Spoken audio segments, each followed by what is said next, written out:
I did learn some things about university administration, how centralized it is, how dependent on funding it is, how it's closed down a lot of openness and free speech, and so I don't feel anger over that. I feel sadness. I think we've lost something as a society. So, and I guess my conclusion is there any way that I can help bring that back? 1, 2, 3, 4.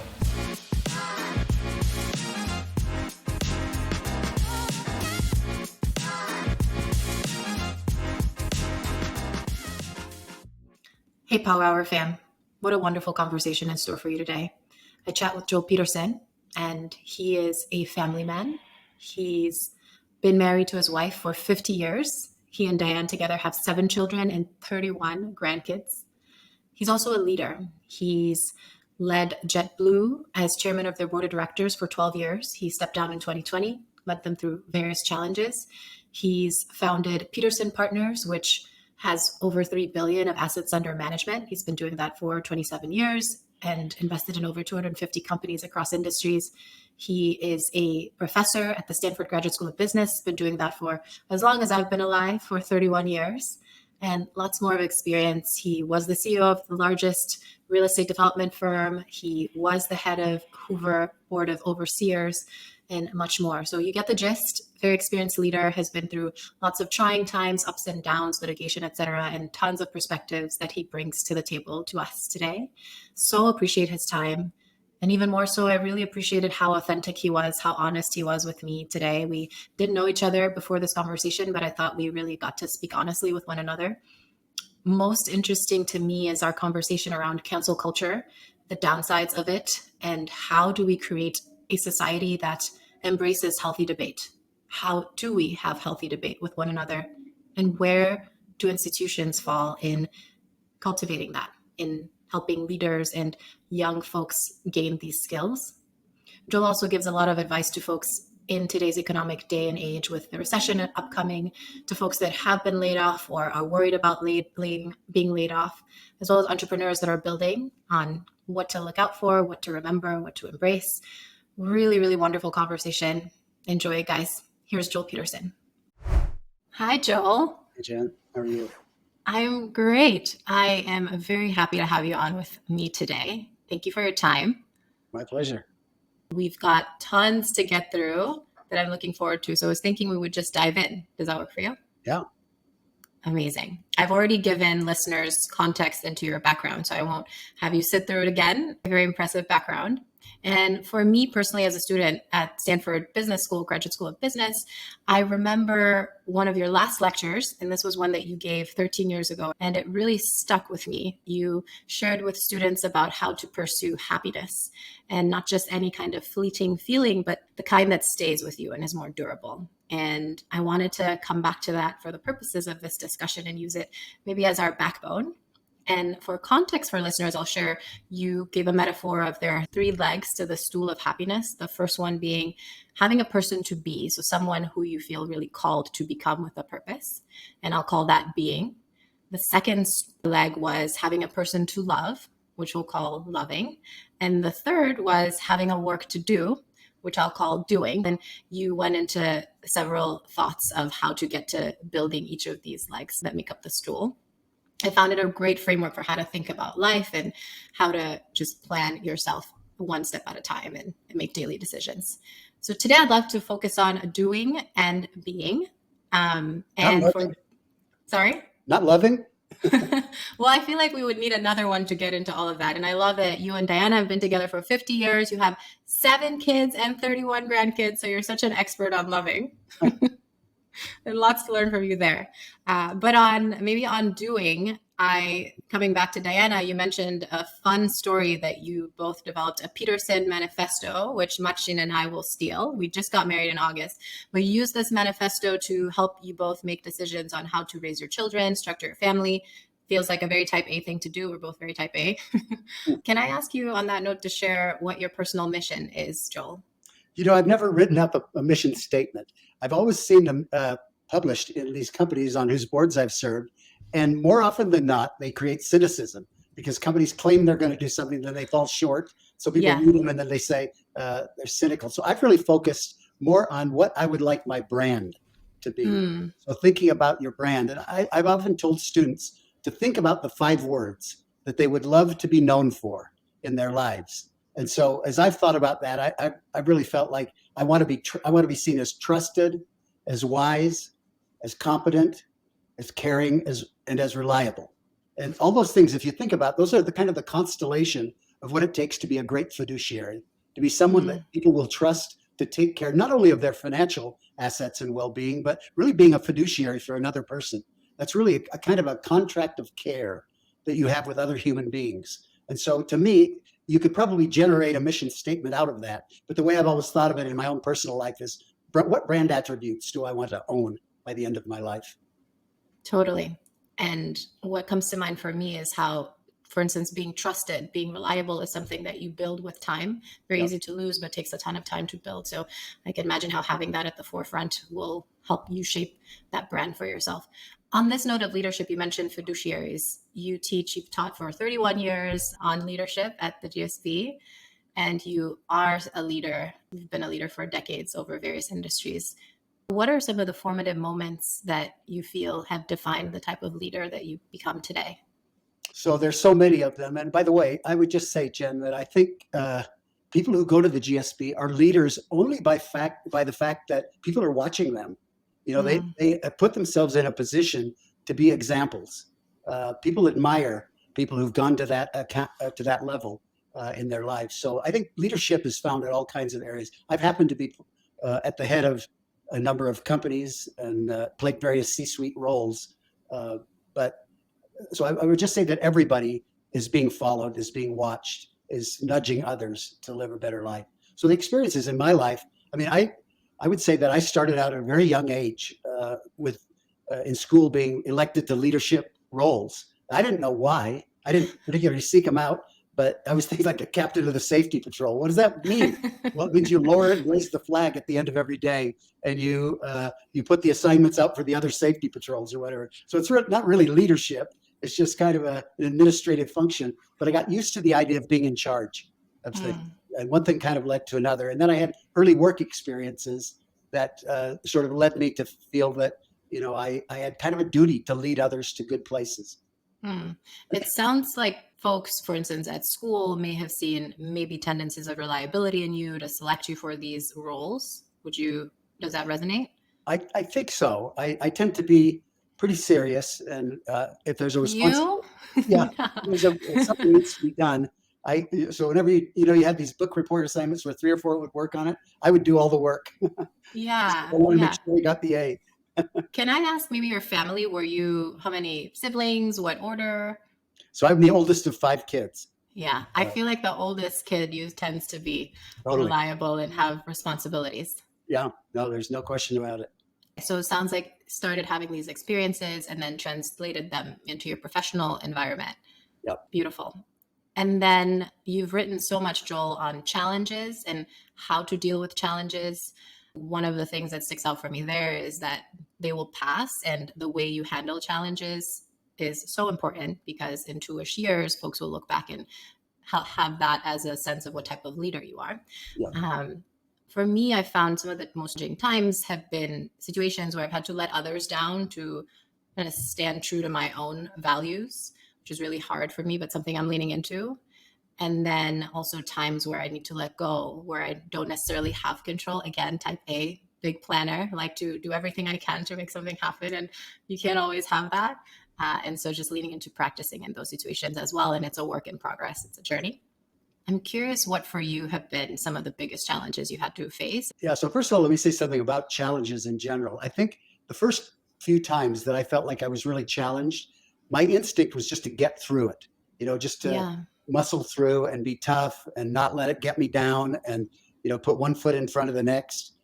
The more that I've had, the more challenges I've had and met successfully, the more I embrace challenge and say, what can I learn from this? What led us into this situation? How did I contribute to it? Somebody said to me one time, you can't talk your way out of situations you've behaved your way into. And I think that's a really important notion. A lot of people who are glib feel like they can talk their way out of problems. But in many cases, you can't. You just have to behave your way out of them. I think that the issues of being trusted, transparent, honest, working hard, high commitment, all those things see you through challenges. That doesn't mean you won't face failure, but failure you can overcome. I think a lot of people feel like a failure of results is a failure that will dog them forever. My experience is not that at all. People will allow you to get up from a failure of results. What they won't allow is if it's a failure of character or a failure of effort. So if you lie, cheat, or steal, or you're just lazy and therefore you have a challenge, something that hasn't worked out right, that's going to dog you for a long, long time. So I think you want to make sure your challenges, if you have a challenge that's a failure of outcome, embrace it. Figure out what to do better next time, be transparent. And so most of the challenges that I face now are really ones that just outcomes haven't been what I thought they might be. And it's not always my own fault, but I look forward. One of the worst things you can do is look backward. I always use the analogy of Cortez at Santa Cruz, where he burned the boats. So he had 11 boats that landed there at Veracruz, and he burned 10 of them. So the troops could not get back on the boat. And I thought about the times that I've felt betrayed or really been challenged by something. I've always wanted to get back on the boat. I want to relive it. And so I've learned over time to burn the boats so I don't live in the past, but I live in the future. Beautiful. I want to call out when you mentioned lying, cheating, stealing. These are the true potential mistakes that one makes, not necessarily the failures of outcome. And just this notion of, I think people are human too and make mistakes and can learn from them and grow from them. And curious what your take is on giving folks a second chance. Well, I think we all deserve a second chance, but I think if people lie or cheat or steal, they have to make it up. There's this idea of reconciling, making things right. And typically it involves an apology and then an effort to really make things right, to set things right. And most people won't pay that price. I've seen a lot of people make apologies that are something like, "I'm sorry if you felt offended." And what I say, that's an accusation. That's not an apology. That's an accusation. So you'll see in most apologies, particularly from politicians, they are accusations. They're not real apologies. So I think there's a humility, and then I think people have to then really be committed to doing the right thing. So I'm a big believer in second chances, but only if people go through the process of making it valid, making it real.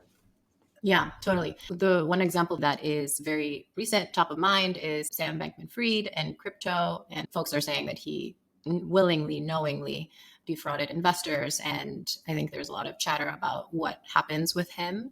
And I think that to me comes to mind as something where it's like, do you give this person a second chance? What is the line that's drawn?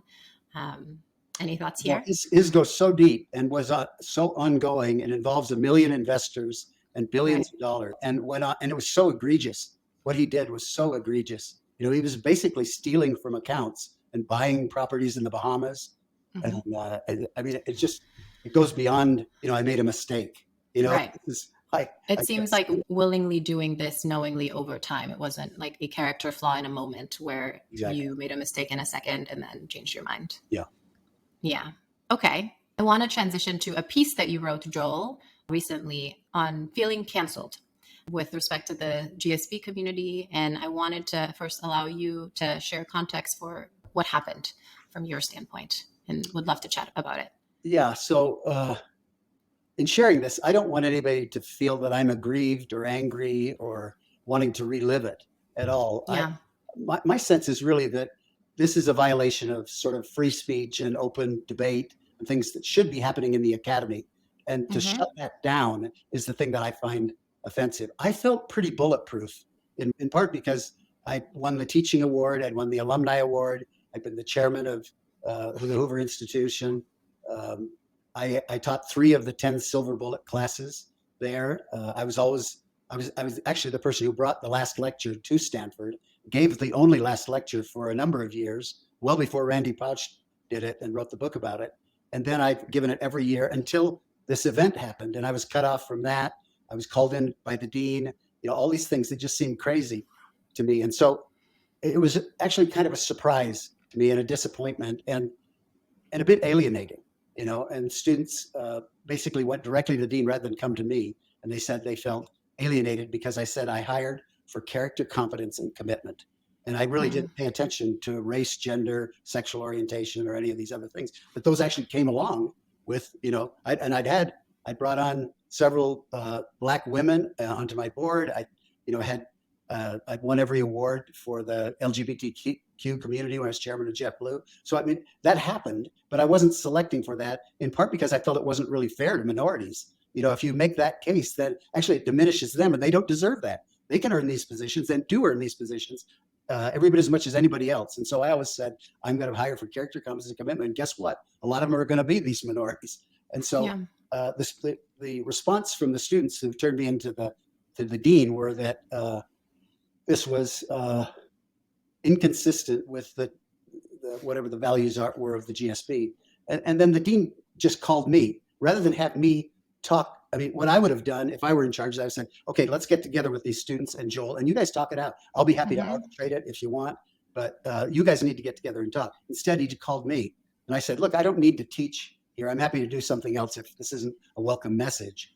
And he said, no, you actually need to stay here if you possibly can. And so I came back the next spring, and I was greeted by an associate dean who said, there may be students appearing on your doorstep. You're going to be doxxed for hate speech. And I said, what? He said, well, you wrote an article that said, great leaders always tell the truth. And I cited Joseph Goebbels as a party who proposed the big lie and the tragedy that came from that, and why we absolutely had to always tell the truth. Well, somehow the Jewish Student Union interpreted that, just the reference to Joseph Goebbels, as hate speech. And so I met with them, and I removed the great leaders truth-telling thing from LinkedIn. And then I taught during the quarter, but it was a really disappointing quarter in that students felt like they were on the lookout for microaggressions, for unconscious bias, to be offended, and they were looking for evidence of oppression and, behaviors that I just didn't see. I said, we're here to learn how to manage and teach and grow businesses and lead. And, if all people are interested in are these social psychology labels that they want to put on things, then maybe that's not what I'm here for. Yeah. Thank you for writing that and sharing your feelings. I know that took a lot of courage and the time. And as you're sharing with me right now, I can tell how frustrated you are. In a way, I sense that you don't feel like these labels or accusations are accurate, and you feel like you have a track record that demonstrates that. Well, so I think you're right, Jen, but it's really not about me. I've done a lot of things, and I can take a lot of bullets and criticism. Yeah. I'm used to it. So it really isn't about me. I just feel sorry that these students are shielded, that they're so easily triggered, that they're on the lookout for ways to be offended. It just felt like they're actually missing out. We should have open debate. We ought to be able to talk about all these things and not label people. People don't want to be labeled as, you don't want to be labeled as an Asian woman. You want to be labeled as a leader, and you deserve that, and you've paid the price for that. And so categorizing people and labeling them and then being afraid to have a discussion about any of these things, that's what troubles me. So I decided, how can I proactively deal with this thing? So I helped organize the free speech group at Stanford. I helped underwrite a free speech conference there.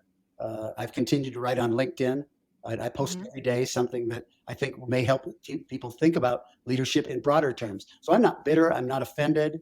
My feelings aren't hurt. I don't get my feelings hurt. I just think, what went on and why? Yeah. Yeah. And then, so coming to the importance of free speech, I so agree with you there. And to me, it feels like we are in an era where we are more connected than ever and talking more and more about feelings of various groups more than ever. And it feels like we're still learning how to share our feelings and thoughts with each other in a way that is productive. Why I wanted to have this discussion is I feel like there was so much room left on the table to have a productive conversation here. And I'd love to talk about how we can do this better in the future, where a group who maybe feels like something that one group said was aggressive can say that in a way that the other group can hear and listen to, and both groups can learn from each other. So there's a couple of things there. One is this idea that by group, I actually think feelings are very individual, and they get. I think it starts with respecting other individuals and listening to them and probing and getting to the point where you've really captured what it is they're saying. I actually think another thing is not living your whole life within your own experience, my lived experience, my feelings. We've been taught to be aggrieved. to be victim. We're very much in an era where people are thinking about their gripes. You know, how have I been hurt? How are my feelings been injured and whatever? And I think the more we can think about where are we going in the future? How can we make a better world? You know, how can we be inclusive, you know, in a way that really celebrates everybody? And I think the more we divide into tribes and label other people, this idea that young people can't hear arguments that they don't agree with, I find that just astonishing, and really a very much of a left turn in society. And some of it is social media. Social media is such a rude place. It's just not respectful. So I've decided, you know, I'll get attacked on social media from time to time, and I just always try to respond politely, and you know, thank people for their comments and just not engage. So everybody has to kind of come to this new level of comedy, comity, not edy. This new level of comedy where we say we care about each other, we love each other, we forgive each other, we move on, we're about the future. But living in the past and in our feelings, I think, is one of the more unproductive things that has come to us from social psychology. Yeah, I have to agree and disagree. I love the notion of we absolutely need to focus on the future and be optimistic, in fact, for the future, but also even further, like assume best intentions in one another. We are all humans. We are all imperfect, flawed, wanting to do the best we can. We're all figuring it out, and wanting to do good, also wanting to care for our families and whatnot. I think we all have that in common. I agree in the sense that social media, I think we have whatever 20% that are vocal, and then the 1% that you end up hearing on Twitter or whatnot that are really not representative of the whole population, but these tend to be the voices that we all hear. The one part I want to push back on is the notion of feelings, not really focusing too much on feelings. I think there's a way to do that productively where we can be more in touch with one another and feel more connected with each other when we share our feelings. And I think the piece that's less productive is when it's coming from a negative standpoint of view and maybe not necessarily assuming the best intention from one another.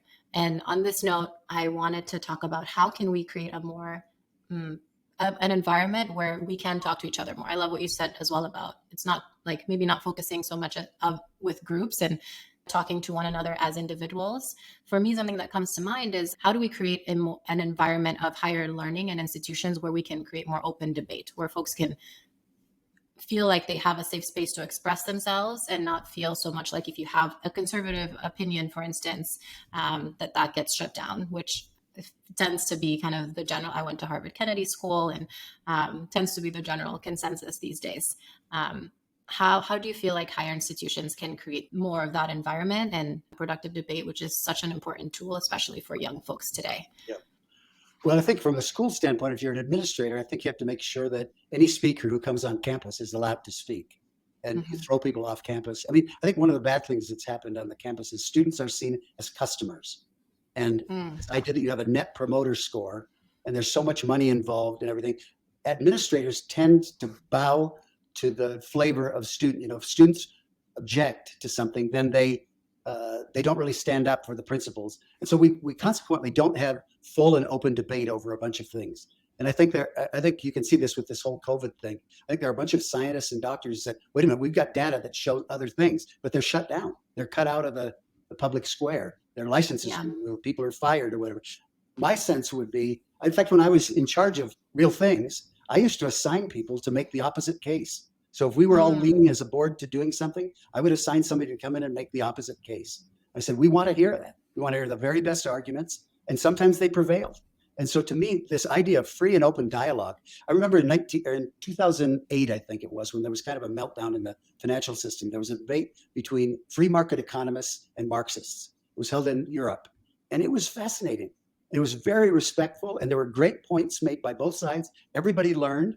And you knew at the end why you thought whatever you thought. You had a good sense of, okay, but you had more respect for the other side. So to me, I think one of the things the universities must do is become a safe place for all ideas. It's one of these places where people can, I mean, when we held this free speech forum, I think there was a communist that came and spoke. I mean, everybody was welcome to come and express points of view. That's what should happen. Yeah. And I want to zoom out to highlight why I think this is so important. Look at the political environment, for instance, in the United States. Regardless of political affiliation, some voices have been banned on some platforms. And then you look at Ukraine and Russia, you just have various examples of extremism that's happening and folks living in bubbles and then folks getting shocked with maybe discovering how half the population thinks. And to me, it feels like we are getting more divided as a result of not having conversations with one another. Exactly. And then to me, what's so important that gets lost in all this is feelings of safety and then just this expression, which can bring us closer together. So just what is the downside of not having or not practicing this type of discussion is we become more polarized and more spread apart. And to me, it's really important as well for higher institutions to cultivate this type of environment, because if you're educating the next generation of leaders or just folks in general who are going out into the world, you want to be able to have these skill sets. Yep, I totally agree. And I actually think beyond kind of the political, I think if you're running a company, starting a company, if you bought a company or whatever, you want the fresh air of new ideas to flow through and they're not being restricted. One of the things I always learned was it's better to get decisions pushed further out than most centralized organizations feel. Push the decisions all the way out to closest to the customer. Make sure that you hear the opposite side. So I'm a big believer in small government. I actually think that local is better. There are mistakes that are made, but I think smaller. I've seen what happens with bureaucracies. They become totalitarian. There becomes a right way of doing things. And so to me, breaking things apart, I've seen that happen in big companies too. You break them apart and all the pieces flourish and then innovation happens. Now, of course, I teach entrepreneurship and I've been an entrepreneur and I've backed hundreds of entrepreneurs, but I see that's a much more vital, vibrant, creative environment, this one where everything gets central and somebody speaks ex cathedra. And so I think we have to break things up and localize. And again, people talk person to person and we don't categorize people. Anytime we categorize people and say, well, this group of people is always this way or that way, labeling people means you have a flimsy argument in my mind. Labeling people and name calling just means you've lost the argument. And that's a lot of what's going on now. Yeah, the type of environment I'd love to see built. We talk to folks who we know we have different opinions from and try to learn at least one thing from that person and challenge our thought process. And challenge them and see if their argument holds up. Right, right. That's how it was Justice Brandeis who said that sunshine is the best disinfectant. Idea of letting things out in the sunshine so people can look at them. It will actually weed out bad ideas. But you've got to be willing to expose them and talk about them and debate them and challenge people with whom you disagree. But today, I think most people that I know say, I don't dare speak up. I'm not saying anything. I don't want to be canceled. I want to keep my job. I want to whatever. And so things go underground and they fester and bad ideas get worse and people become more polarized. So to me, it's this idea of sunshine will be the best disinfectant. Let's talk. Yeah. And I imagine that's very hard for anyone, myself, like considering challenging someone who I disagree with. I may feel very emotional about this topic. How does one enter these types of conversations? How do we begin? How do we take the first step to moving toward that? It's a great question. And a lot of people have written a lot and thought a lot about it. My experience has been to basically just capture what it is you're saying, not try to make my argument. So if I knew you and I disagreed on something, I would say, tell me more about that. Tell me what has led you to feel that way. What are the arguments? How does this stack up against this other set of experiences? So what I'm hearing you say is, and then I try to state your thesis in a way that you say you've actually captured it. Once you feel that I've actually captured your thesis, I've heard you, I've understood you, then odds are you're going to be interested in what I have to say. Before that, you're not. And you may not be even then. If you're not, then it's fine with me. I have at least given somebody a chance to express themselves. But it has to start out. Listening is the greatest show of respect. Really a caring listener really shows love and respect for another human being. And we don't do that anymore. We don't listen to each other. and I lay it at the feet of our politicians. They've learned how to divide us and this idea of triangulating, building coalitions, and hating the other side. The other people have to be deplorable or they have to be radical leftists or, whatever label we apply, we just say we don't even want to talk to them anymore. And that's the beginning of the end, in my way of thinking. I think we need leadership who is saying, I want to carry on a conversation and really be open and embracing. And it starts with respect. And we don't have leaders that are that way right now. Politics does not pull that kind of people in. The other thing that comes to mind as you're sharing that for me is acknowledging that there are shades of gray. So not labeling and it's so unfair because there's so much nuance there and folks have different ways of thinking. For instance, conservatives versus liberals. There's so much nuance into each of those views and standpoints, and it's so unfair to just label an entire group of people. And also just bringing that to the table into these kinds of conversations and trying to understand A, the nuances and the shades of gray, and B, how did those opinions get formed? And like you said, capturing and sharing your point of view as well, and having more of a conversation where both people are open. So have you read The Righteous Mind by Jonathan Haidt? No, I'm not. Haidt. He's a social psychologist. He was a consultant to the Democrat Party to help them defeat Republicans. And he's written about, why are we so polarized? Very insightful view on this kind of thing. I think that's a great starting point if more and more people could read that and understand why. What is it? What's in it? My wife always asks this question when people are acting in strange ways. She said, there must be something in it for them. And I think that's what I've figured out is there's something in it for them. I think even when you say conservatives or liberals, that's painting with a very broad brush, and I think you find all kinds of flavors within each of those labels. And I think it's Ben Shapiro that says there really are three groups. They're really the liberals, the conservatives, and then kind of the progressives that are more left-wing altogether. And the coalitions are being formed now, and people are joining groups without really talking. They're just joining labels. And so I actually think there's a lot of really flimsy argumentation made on all sides of issues because people aren't talking. We're no longer embracing open conversation, respectful conversation with real care. And so to me, that's what I care. When I had my decision to say, I want to write down what my experience is, it was really to encourage people to say, this isn't right. We want people to talk. We don't want to drive people out. So I got called a racist by a student. And I said, really? He said, and I said, do you realize I've sent 2 Haitians all the way through college? I've sent a Nepalese student all the way through college, paid for all of their stuff. And I just gave him kind of a thing and says, what have you done? And of course, they hadn't done anything except virtue signal. And so I said, let's turn it into actions. Let's talk about it and turn it into actions rather than label me, Yeah. Curious, did you end up having a discussion with the students that had turned you into the dean? No, they never did want to talk about it. They were gender studies majors, and they had a certain lens through which they viewed the whole world. And so they were really collecting data for that worldview, and they didn't really want to talk it through. And so I think it's a minority. So most of my friends are liberal. I'm relatively conservative. I'm actually fairly liberal socially and fairly conservative fiscally.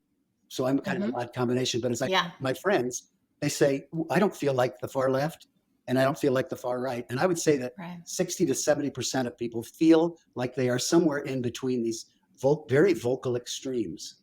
That all the airspace, and because of our primary system, we end up with people who tend to be at the far edges of the probability distribution. And so to me, more dialogue, a better system of electing leaders, changes to social media, et cetera, we could actually restore the center. And that's really what has to happen. But until that happens, and so from my tiny perch, I used to have a larger perch. I have a tiny perch now, which is a few students every year at Stanford. What I'm going to say is I'm in favor of free speech. You can't say anything that will offend me, but I'm not going to back down from anything that I say either. And I'm welcome and open to dialogue at any point in time. If your argument's so flimsy, you can't discuss it. Right. We're not going to make any progress. So you're still teaching, and these are the values that you bring to the students and invite them into. Yeah, and some students love it and feel welcome and say, thank heavens, please don't leave. And others say, let's get this clown out of here. So that's just fine. Yeah. I would love to invite folks of all backgrounds to just have more conversations, lean into debates, lean into conversations with folks you believe you have different opinions with. I think you'll be surprised by how much you have in common. And as long as both parties are open, I think you'll find some common ground there and maybe even become great friends. Yeah. So it's great that you're doing that. And I hope anyone else who wanted to chat about things that they felt were in tension can feel like they can come forward. But it's a work in progress, Joel. And it starts with respectful listening. I think if you basically make your agenda, I want to be an active listener. I was written up in the New York Times one time on this corner office thing by Adam Bryant, who used to write the corner office column for New York Times. And I had no idea what he was going to write about. At the end, we spent an hour together, and then he writes this little column. And he said something about listening without agenda. Right. And that was his takeaway of my leadership style, is listening without an agenda, capturing facts and just listening. And so Mhm. non-judgmental capturing of agenda often is very persuasive in getting other parties to nudge towards something else. Where if you're trying to pound them and get them to Right. believe something else, they actually put up resistance. So Yeah. Absolutely. And I so appreciate, Joel, just from this conversation. We don't know each other before this, but just from this conversation, I feel like you're open, obviously respectful, action oriented, and just have great intentions. Before we transition, I wanted to ask, what did you learn from this experience? Would you say? I feel like it's fairly new. It's a new era of communication that we're in. We talk about wokeism, et cetera. What do you feel like it taught you? So I guess there are several things. The productive one I learned was that I need to keep, I need to not back down from saying what I think is truth and making myself open to students. I probably spend as much time with students as anybody on the faculty because my office Yeah. door is open and they can talk with me. But I did learn some things about university administration, how centralized it is, how dependent on funding it is, how it's closed down a lot of openness and free speech, and so I don't feel anger over that. I feel sadness. I think we've lost something as a society. So, and I guess my conclusion is there any way that I can help bring that back? Mm. Yeah. Hopefully, we can spark this as one of the conversations that can spark other conversations with administrations across the country and move toward that. Yeah. So let's transition, Joel, to doing. We talked a lot about leadership and how this whole conversation breeds leaders. And I mentioned why I think it's important for leaders to be able to have dialogue with folks that are different from them. Talk about diversity of opinion. The teams that have more conflict tend to be more productive. And so just leaning into that conflict. Now seems to be a tough time for folks in business, Joel. And arguably, we've been in this tough time since 2020, since COVID happened. Folks had to lay off people. Lots of growth happened through that. And now we're looking at potentially a recession next year. Many are maybe worried about that. And I wanted to ask you, you've got such great experience, written a ton about this, and get some of your advice for some groups of people. If that works for you, I'll read out some of the groups. Does that work? Okay, so we've got hardworking job seekers who've recently been laid off. And this is folks who got laid off because the company needed to do what it had to do to survive, stay afloat. What would you say to these folks that just got laid Well, off? we've got a tight job market now. So I would say stay busy, stay optimistic, learn what you can from this period. I mean, my biggest learning times were in tough times, in adversity, when things were unclear. And I found that plowing ahead, keeping my head up, solving problems. I've done more minimum wage jobs probably than anybody you've ever met. I've been sugar beets, been a busboy, a dishwasher, a lab assistant, a French teacher. And those things are all with a lot of blue collar workers rolling up Yeah. your sleeves. You end up finding people where they are, and you end up caring about them. You end up respecting them. And I think you've heard me use the word respect a lot of times. I think people yearn for respect. And so get in a place where you can respect other people and make the most of it. So don't feel bad for yourself. Don't feel like a victim. So we, for about 15 years at JetBlue, we never furloughed anybody. In fact, I'm not sure we've ever furloughed anybody at JetBlue. And part of our reason was we didn't want a union. We didn't want to speak to our own employees through the intermediary of a union. And we were able to keep unions out for a long time. But in today's labor market, the unions have come in. A pilot will spend $60,000 over their career to be union represented. And I can make the case pretty well that they don't get $60,000 worth of value out of that. So I think if you can have these direct relationships that are respectful, and so learn how to do that. Use this period of time to say, how can I connect with all forms, and regard adversity just like challenge as a moment to learn, to grow, to get a different optic on life. So Yeah. I think the whole idea of feeling aggrieved or angry, I just won't allow it in my life. And I faced some really tough times, and I've actually come out better. I've written about moving into a rental house that was falling down with our kids. The only way that I could survive was by selling this big house we owned in Atherton and using that money to reboot myself at age 48. And so the kids had to live in this falling down house. And they said, "Dad, we loved it. We could put stars on the ceiling. We could throw the ball around that. We could do all these things." They loved it. and we Yeah. had a really happy times there. And Yeah. so adversity, it can really be a great thing. So while I feel for it and feel for those folks, I would say stay busy, learn from it, take a job, do something. Um, things will come back. They always do. Is this the story when your water wasn't working or your sinks weren't working in the house and your wife asked you to do the dishes and you had to go do this outside in the garden with the Well, garden this hose? was that This is a different house. that was at the very beginning of my travails, and I Okay. came back to myself because I was washing the dishes out on the lawn with a garden hose, and but Yeah. it got worse from there. Yeah, I resonate with this sense of like diamonds are built under pressure and there's so much good that can come from adversity. A story that comes to mind from my experience is I'm from Sierra Leone, West Africa, Mhm. and I had been running a nonprofit in the country, and then Ebola happened and I needed to leave and came to the US under TPS visa, which was issued as like a refugee status because of Ebola in Sierra Leone. And I was considering going to business school, but I was going to do it the next year. And then Ebola got under control, and President Obama said, okay, we don't need the TPS anymore. And for me, it was like, oh, shoot, my visa is expiring. What am I going to do? And that's when I applied to the GSB, and I was under a ton of pressure. I like studied for the GMAT in like a month, which was crazy. I was very stressed. But I made it to the GSB, and it's been one of the biggest opportunities in my life, opened so many doors. And so that was a period of a ton of growth that happened in a time that seemed really stressful. It's almost always that way, Jen. I've told some people that, what I went through with litigation at kind of in mid-career that was sort of financially threatening. Right. I wouldn't wish on my worst enemy. And yet I would never have wanted to miss what I learned from that experience, the greatest learning experience of my life to go through. What did you learn? Well, I mean, number one, I realized that nobody could take away from me family, faith, friends, all the things that were really important in life were not at risk. In fact, they were deepening and getting better and stronger. Only the really superficial things, my position, my net worth, those were at risk, and that felt very threatening. And I spent a lot of my life building those up, but I found that I could rebuild them, Right. It gives you a ton of perspective of what's important. Exactly.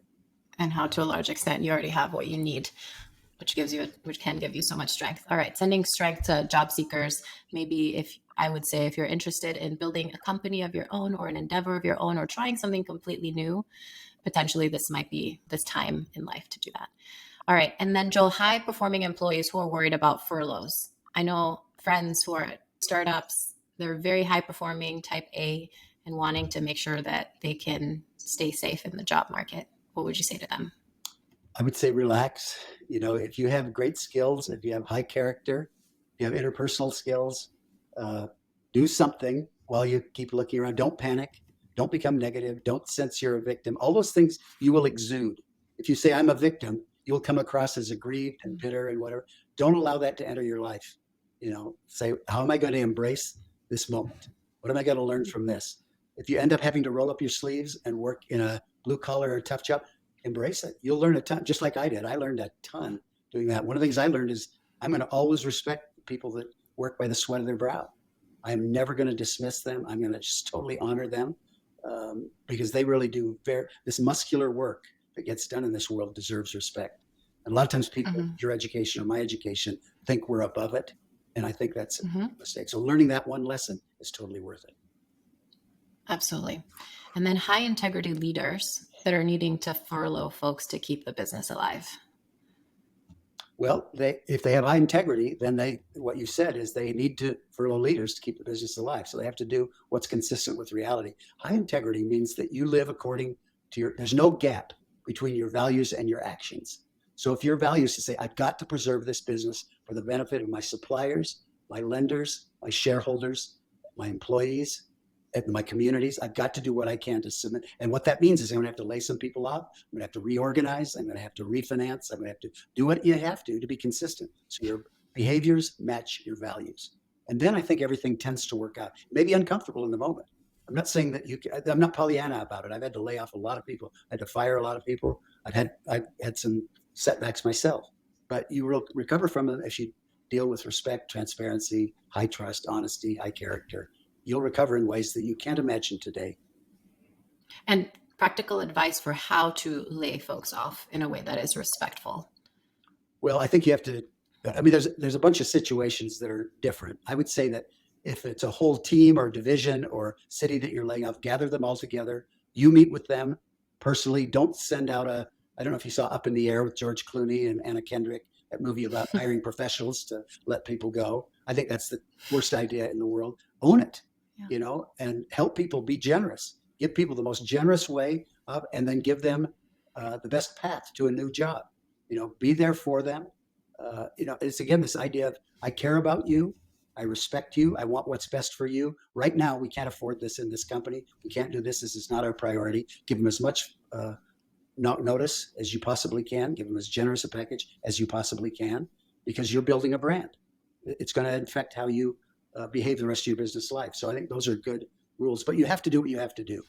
And most people will forgive you for that, and they'll understand it. In fact, some of my good friends and investors are people that I've let go or whatever, and you can maintain relationships. Yeah, I will say people can tell if you care Yeah, by the way you do this, exactly. if you're coming from the heart or if you're being disingenuous and just pretending. And then last group of folks, Joel, entrepreneurs who have found meaningful work and maybe looking to grow their team or business in this time. What would you say to them? Well, I think this is actually one of the best times. There have been a ton of great businesses that have been built in down times. I think Yeah. people are more available.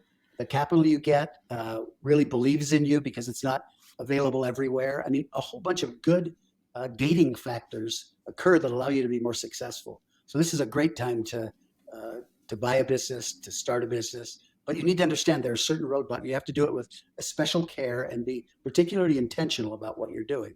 But I would not be at all discouraged by this being a kind of a scary time. Yeah, totally. We have, I think, 10 of the biggest unicorns were formed during recessions. You have Google, Airbnb, Slack. Great time to be innovative while keeping budgets small. Yep. What can you do with very little? And then to your point, talent is available and looking, and great time to build. Yep. All right. Joel, we talk about meaningful work and purposeful work. So having a work to do. And this can be a really elusive term. So I wanted us to take a moment to just define that. As someone you spent so much time in your career talking and teaching about this, what is meaningful work and how does one know that they're doing meaningful work? So a lot of people talk about passion, finding a passion, and that becomes kind of a substitute for what you're talking about. Find your passion and pursue it is the advice that gets given by everybody. A lot of people, and I'm one of them, get to kind of 35 or 40 years old and they say, shoot, I haven't found my passion. I'm not passionate about any one thing, any one industry, any one product, any one activity. And what I decided was I'm really passionate about other people, about them being Yeah. successful. So I've helped hundreds of people become multimillionaires. And that's a passion that I've got. I love creating jobs. I love turning around bad situations. I love young people.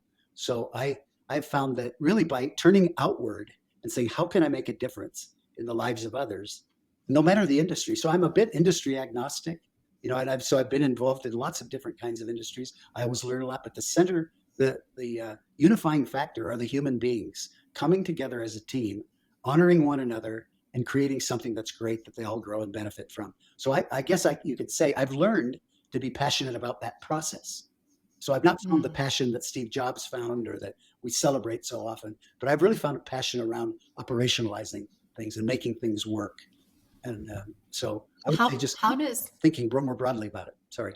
Yeah, no. And how does this, you said you've learned to find the passion in the process. What does that passion feel like for folks looking to have a sense of when they've found the passion or the meaningful work or the purpose? It feels like you're turned outward, not inward. I think What does that mean? once you've found the passion, you care about the other people that are working there. You care about their futures. You care about their careers. You care about their decisions. You care about how they're doing. You stick your nose in their office to say, how did your child's soccer game go? Not because you think that's going to make them like you, but because you care. And all of a sudden, you're not thinking about yourself. And when that happens, you're no longer aggrieved. You're no longer offended. You're no longer angry. You actually are what is love. You cut out the love part. You are actually We can talk loving about other it. people. And so this idea of learning how to love, and what that really means is that you're caring about other people. And so I've always talked about transferring what most people use in business as motivators are fear and reward. And that's a two-edged sword that is really powerful. You can get people to do almost anything by creating a big downside and a big upside and just slashing and burning. And what I've said is if you can move your life to one that you're dispensing a sense of duty, which is often around meaning, and love, which is around caring and respect. If you can make that the center of your life, you're not going to have time for anger, grief, aggrieved, Yeah. etc. So Yeah. That really resonates with me. Beautiful. Speaking of purpose, Joel, and coming back to the beginning of our conversation, you told me a little bit about the brand that you're building and how you think about yourself in 5 words. The other thing you mentioned when it comes to looking at one's life and this notion of being happy in life and having purpose is think about your legacy as a way of figuring out how you want to live your life, and think about maybe at your funeral, how would you want folks to remember you? May I ask you what you want your legacy to be, Joel? yeah, I'm not working to be remembered. I really want my business associates to be happy and successful, and my children to feel uh, empowered, happy, successful. I would make a Hmm. slight, I think I've grown a little bit in my notion of happiness. So I actually Yeah. think there's sort of a 4 element progression that starts with pleasure. You know, an Hmm. infant feels pleasure, is full, has been changed, et cetera. That's pleasurable for infant. And a lot of people stay in that level. Then they move to happiness, which is a sense of well-being. And I think you can do a lot to solve for happiness, the sense of well-being in life. I've since learned, though, that if you actually move to joy, is a higher level. Joy is something you can conjure up. Joy is related to meaning. If you have meaning in your life, something that's deep, you can feel joy in awkward situations. You can remember that book you read, that place you visited, that person you were with. So joy is a higher level. And the highest level for me, what I would love to be, what I'd love to achieve, and therefore I might be remembered for, is peace. That I'm at peace. Hmm. I'm at peace with the world. I'm at peace with my friends. I'm at peace with my enemies. I'm at peace with everything. So you brought up what happened to me at Stanford. I'm totally at peace with that. Um, and I'm going to make the best out of whatever happens to me. I'm just going to make the best. I'm going to be at peace with it. I think that's kind of the highest level of achievement. The one last thing I'll say about this whole thing is when you gave this idea of someone to love, a work to do, and Person to be. person to be, I just wanted to make sure that you knew that came from the writings of Friedrich Buechner, who was a Hmm. early 20th century philosopher and theologian. And so I borrowed that. I think that's a really Right. powerful way to think about your life, but I don't want to take credit for it. It's not mine. Thank you. Thank you. I feel like so much of what, like, we are all borrowing things, right? And so it's wonderful that you brought him up just now. And this notion of peace sounds lovely. My last question is, do we ever figure it out? I look at life as a continual process of figuring things out. We're all learning and growing and evolving. In your experience, does one ever figure it out? So do you know the term mensch? Is that a term? No. It's a Yiddish word. So Yiddish is kind of the German Hebrew Hmm. vernacular that is common among European Jews, especially. And they have this term mensch. So mensches are people who just have wisdom. They have peace in the foxhole. They're amazing people. So there are a few old, what I call old souls, where Right. you can just rely on them to dispense wisdom and to have overcome their feelings. They don't feel anger, they feel sadness. They don't feel, Mm. they've translated all of these negative feelings into a better version. And so I think they have achieved a level of understanding and wisdom that I'm still striving for. And I think it's a goal to have, but I think very few arrive at. Yeah, yeah, same. I'm on that journey. Yeah. Joel, what's up for you today before I let you go? What is bringing you excitement, joy? Well, we've got a company party tonight, which is meeting all up here in Park City, which is really, really fun. People bring spouses and maybe even kids. That's I don't lovely. know. So I look forward to this season connecting with people in a less professional way. So that's That's beautiful. the docket for today. And happy holidays to you and your family. And thank you so much for being with me To today. you too. Let's stay in touch. I want to hear more about your background. Let's Yeah. get Sierra Leone a little bit with the diamond trade and what went on. Yeah, I would love to. Thank you for listening. Don't forget to subscribe. And if you like what you hear, leave a review and share.